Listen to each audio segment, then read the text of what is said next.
భగవద్గీత అధ్యాయం 2 శ్లోకం 70 శ్లోకం ఆపూర్యమాణమచల ప్రతిష్ఠం సముద్రమాపః ప్రవిశంతి యద్వత్ తద్వత్ కామాయం ప్రవిశంతి సర్వే శాంతిమాప్నోతి న కామకామి.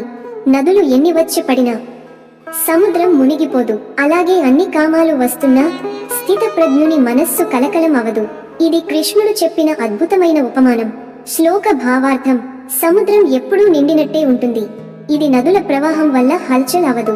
అదే విధంగా స్థితప్రజ్ఞుని మనస్సులో అనేక ఇష్టాలు, ఆకాంక్షలు వచ్చినా ఆయన అచలంగా, సాంత్వనతో, నిశ్చలంగా ఉంటాడు. ఇలా జీవించగలిగినవాడు మాత్రమే శాంతిని పొందుతాడు. కామకామి ఎవడు?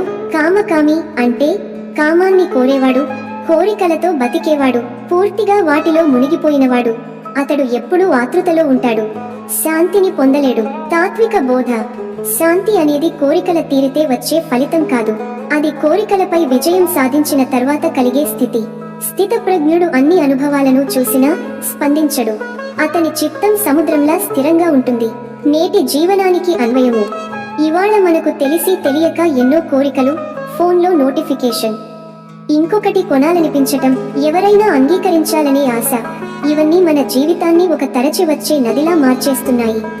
మనం ఆకర్షణకు లొంగకుండా శాంతిగా, సమతా భావంతో ఉండగలిగితే మనమే స్థితప్రజ్ఞులు.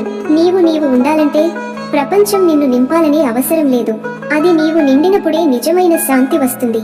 తదుపరి శ్లోకం 71 లో సర్వసంగ పరిత్యాగం గురించి శ్రీకృష్ణుడు చెప్పబోతున్నాడు. ఓం శాంతి శాంతి శాంతి. కామెంట్లలో మీ అభిప్రాయాన్ని చెప్పండి, లైక్ చేయండి.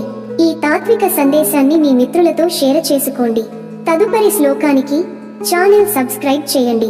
ధన్యవాదములు. జై శ్రీకృష్ణ.